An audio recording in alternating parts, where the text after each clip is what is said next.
Hello my dear student, I welcome you all to the maths class.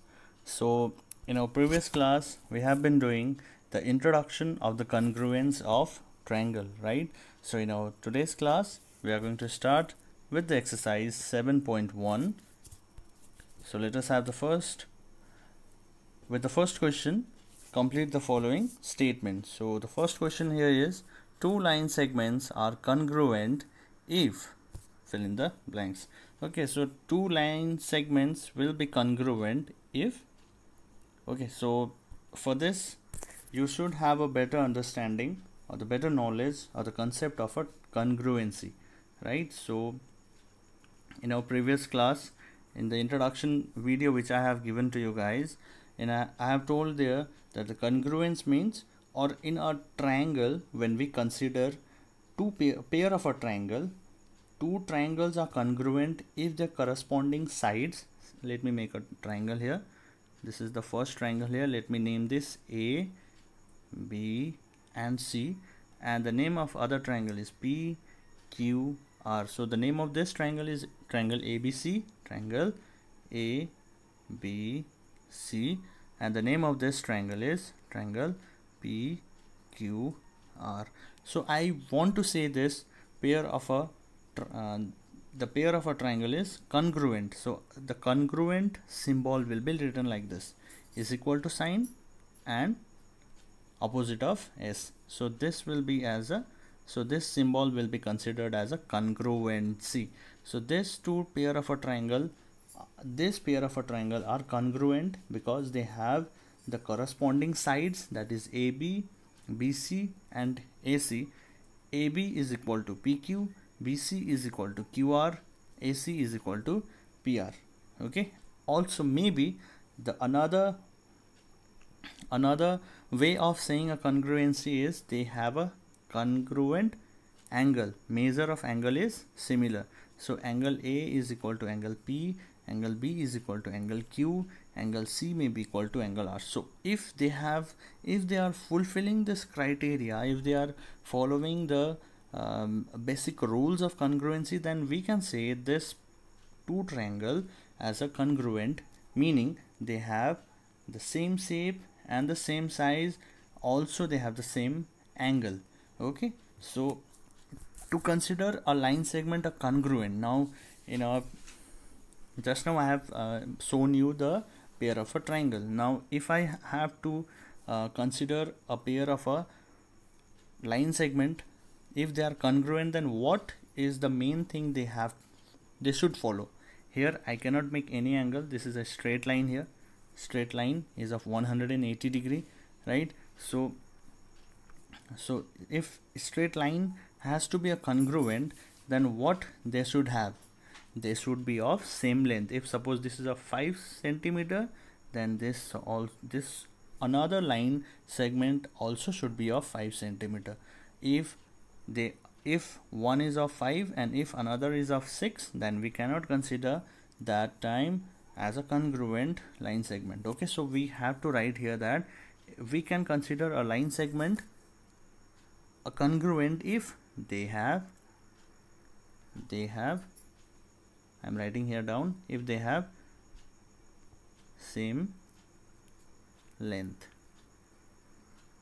If they don't have the same length, then we cannot consider that line segment as a congruent. Okay, so they should be of same length. If one is having a length of 5 centimeter, then another should be of 5 centimeter. Only then the pair of a line segment will be congruent. Okay, so let us proceed to the part B.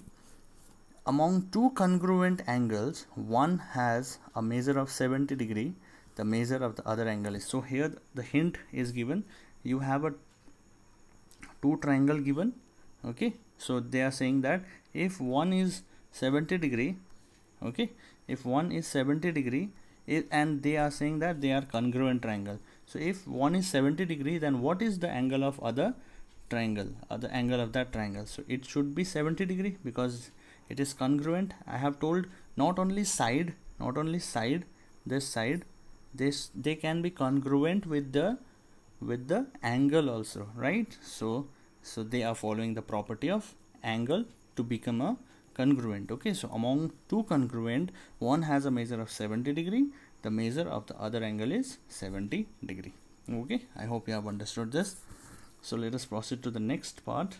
When we write angle A is equal to angle B, we actually mean, so when we are saying two triangle, this two triangle, when we write angle A, say this is angle A is equal to angle B.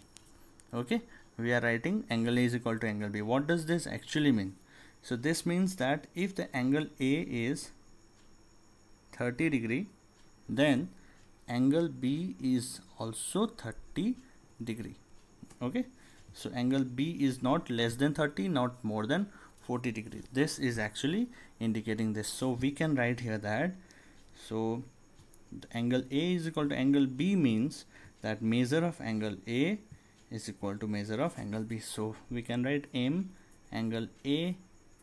M indicates measure, do not forget this. Okay, so the measure of angle A is equal to measure of angle B. That means if angle A is equal to 60 degree, angle B is also of 60 degree. Okay, then only the angle will be equal. So this indicates the measure of the angle A is equal to measure of angle B. I hope the concept is clear. So proceeding to the next question, give any two real life example for the congruent shape. So now in your day-to-day life, you can see many examples of the congruent shapes, right? So I have listed out few shapes. Okay, you can consider many more. There are many more examples you can find in your real life also. So these are the few examples I have mentioned here. The first one is fan feather of the same. Number 2, size of chocolate in the same brand. If you are buying 10 rupees chocolate, pair of a 10 rupees Dairy Milk, then you can see that both have the congruent shape. But if you buy 10 rupee Dairy Milk and 20 rupee of another, that both the shapes doesn't get matched, right? So we cannot consider that shape as a congruent. But if you are buying 10 rupee chocolate of Dairy Milk, then you can consider that shape as a congruent.